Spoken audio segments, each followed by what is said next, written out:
Hey everybody. So here's the beginning of something I've been wondering about for quite a while, been keeping me up at night, and it's our 359 project. For one, I couldn't wait to get started on it, but couldn't really do anything while we got the purple Peterbilt project going on.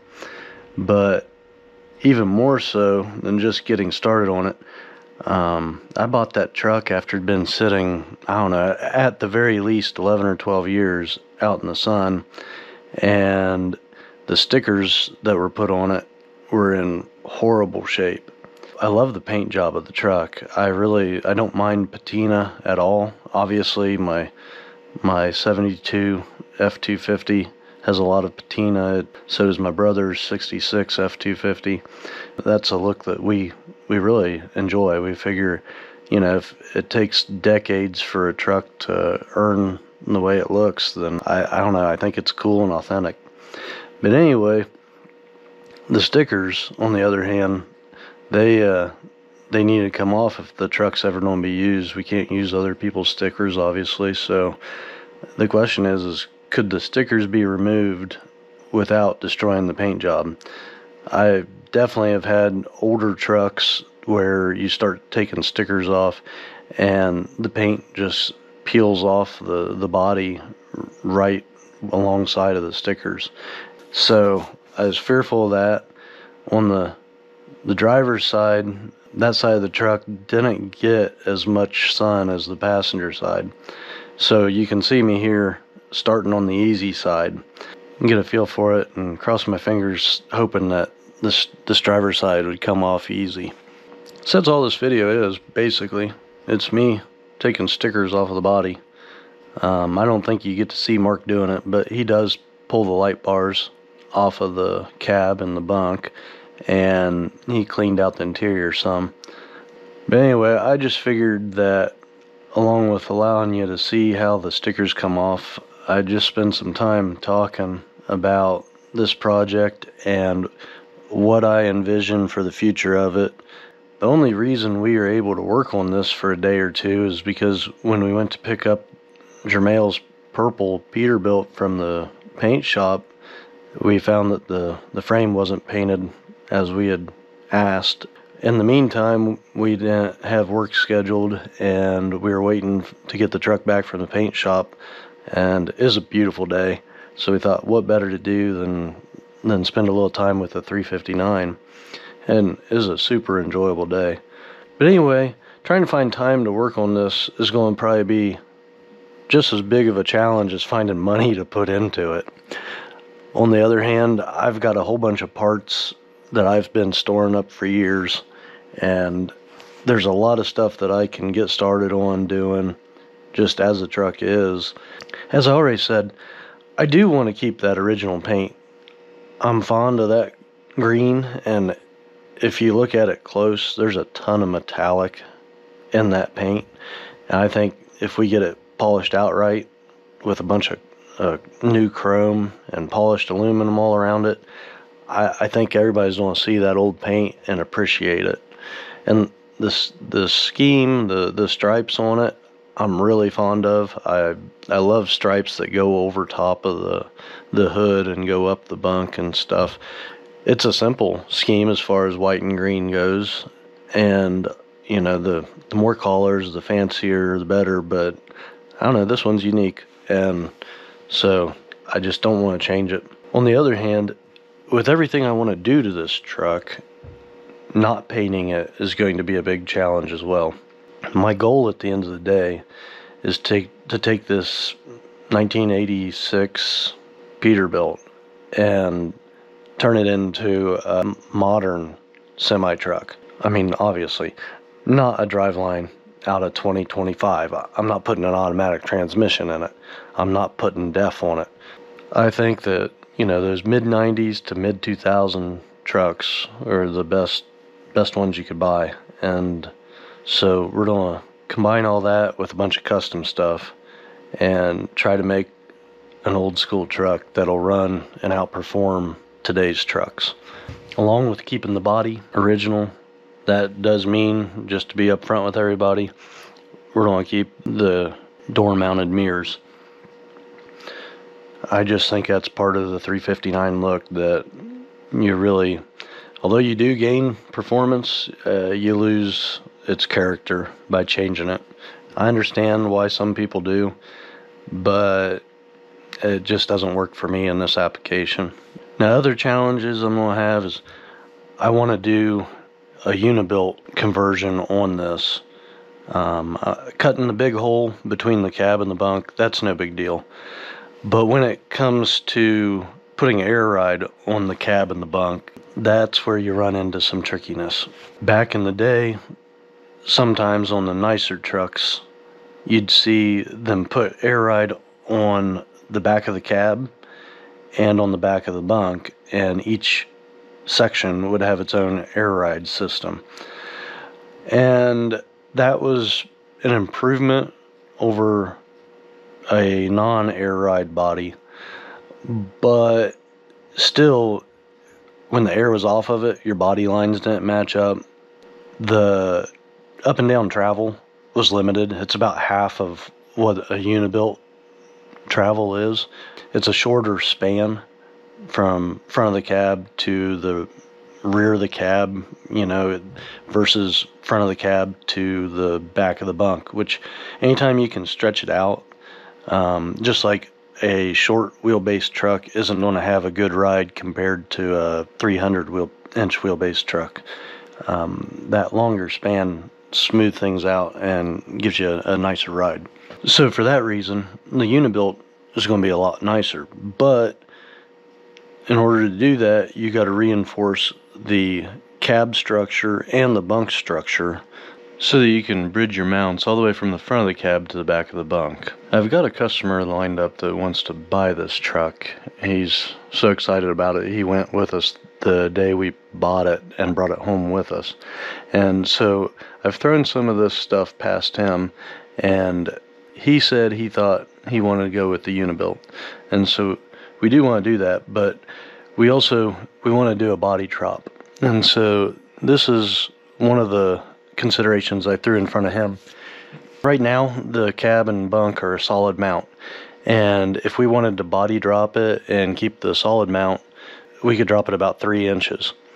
Now, if we did the air ride on the cab and bunk separate and just cut a big hole in it, we could drop the body, I think, a good 2¼ 2½ inches possibly. And if we do the Unibilt, we can only drop the body about 1¾ inch, about what you can do on a 379 or a 389. But at the end of the day, he said he really wanted that Unibilt ride and everything. So while it'd be really cool if we could drop it 3 inches, we're not going to do that. So like I was saying, we got to reinforce the cab and bunk so that it can support the weight of the body from front to back. And that means I'll be taking a 379 cab shell and stuff, and pulling the interior braces and brackets and stuff that support the weight of all that, and grafting them into our 359 cab and bunk. It's not going to be like a straightforward swap, because I think the 359 cab is about 4 inches narrower than a 379 cab. So there's going to be some modification going on there. The door frames are the same. There's a little bit of similarities that will help, what we're doing work together. We'll be using the 379 halo or walk-through ring. That'll be the same. But it'll be the corner braces and brackets that we're going to have to work on to make this support itself. Alongside of that, to help support the cab and bunk, we're going to take a air ride support system that they used on a lot of the 70-inch bunks on the 379s and 389s. They put a couple airbags directly underneath the walk-through between the cab and the bunk, and tied it into the airbags at the rear of the bunk. And so it gave some support at the center of the body. And since we're doing all this modification using body panels, body shell and structure that's from '86 and wasn't designed for this, we'll throw that air ride in there to help support it and just keep the structure from drooping and stretching out of shape, basically. Now, again, like I said, we're going to be putting braces and brackets inside the cab, which means we're going to be cutting rivets that go through to the outside of the cab. But in general, when you're popping rivets out, it doesn't peel the paint off of the body panels, especially like this is original paint. If you had a paint job over top of paint job over top of paint job, and you get bunches of layers over the rivet, when you cut those, that can take paint off the panel. But these, I expect, will come off cleanly, and so therefore I can have some green paint mixed and just paint rivet heads ahead of time, and then when I'll just put those in and pull them, and it won't be obvious that we've been doing interior structural work. Also, while I'm having green paint mixed, the air cleaner on one side is rusted out and has a hole in it, and that's just not going to work. I think those air cleaners used to be red, and some of the paints came off anyway.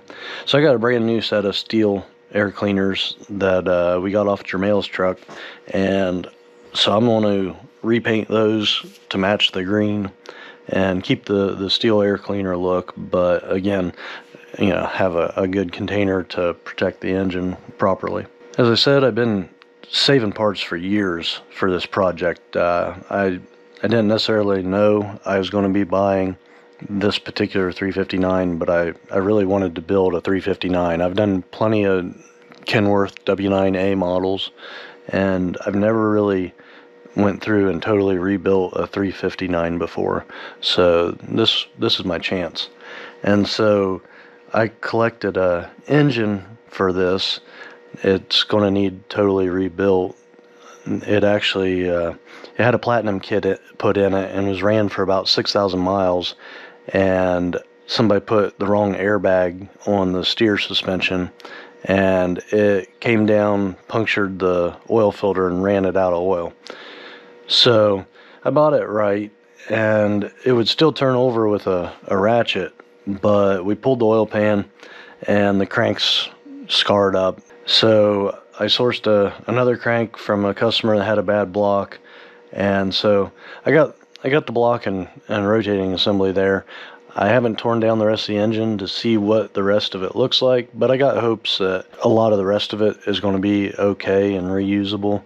If not, still I got the shell, I got the gear case, and I've got the bell housing. I got the top end.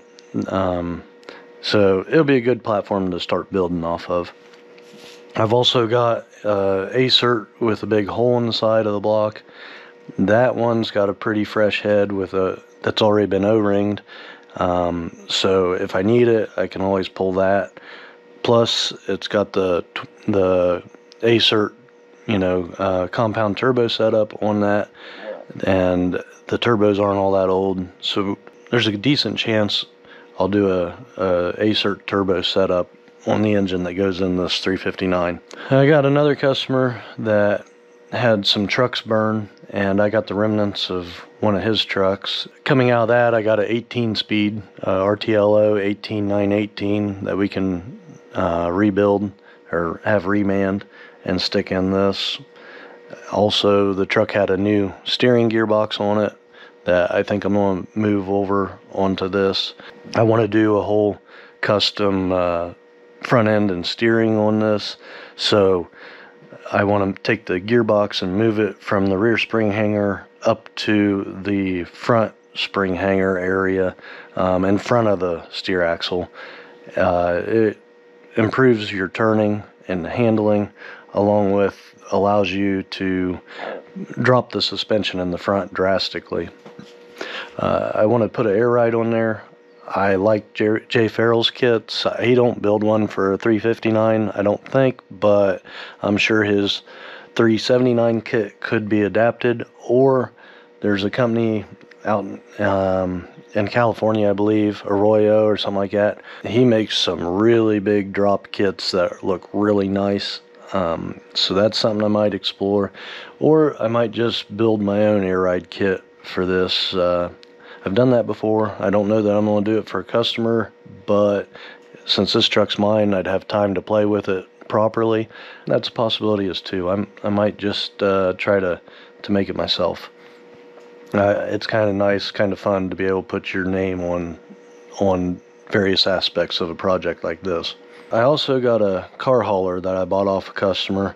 It is rusted out, and he pulled the engine out of it and stuff, and I got the remnants. Coming out of that truck, I've got a car hauler steer axle that I want to put in this for an even lower effect.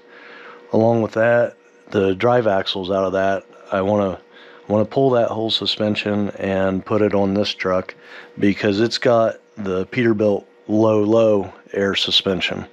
And what that is, if you're familiar with the old style low air leaf that they made up until 04, something like that, the older style, it's the same thing except for the spring hanger brackets are mounted higher on the frame, and your low air, the bag height, you may measure and set it at 8.5 inches. With the low, you adjust it to 6.5 inches. And between those two changes, it drops the frame down lower by a noticeable amount. And you can modify the normal low air suspension to do that, but when you do that, you've got to rotate your S-cams and rotate your basically cut them and re-weld them so that your brake chambers are tilted down lower so they'll clear the suspension and axle housings and all that. Whereas in this low set of axles, they've already been moved, and hopefully even if I move the spring hangers even higher up on the frame when I do this, hopefully it'll still give me clearance on those brake chambers. Along with that, this low has already been shimmed and set up for the proper driveline angles. And again, even if I move them some, it won't be as drastic as moving them with the low air to a modified low air. So less shimming usually means a little easier work, just get you there faster. As far as the interior goes on this truck, I want to keep it looking pretty original, but I want it to be pristine. I want to be able to climb in this truck and feel like I just got into a brand new 1986 Peterbilt, right out of the showroom. Obviously, it's don't have the big opening going through. It's don't have more modern seats. And I think I probably will do a custom floor of some sort. But as far as door panels, dash, and all that, I want to keep it looking really original and stock. Oh, and of course, while we're doing all this, we're going to have to make the truck longer as well. And so I'm thinking something like a 300-inch wheelbase, give or take. Don't know exactly where that's going to fall, but something like that. I want to buy new frame rails front to back. With new frame rails, I can get a thicker frame that's appropriate for the length of the truck. A lot of times these older trucks have thinner frame rails, and when you stretch them out too long, you really should have thicker frame rails. On top of that, I'm going to be modifying all sorts of stuff on this truck, all the way from the bumper to the mud flaps.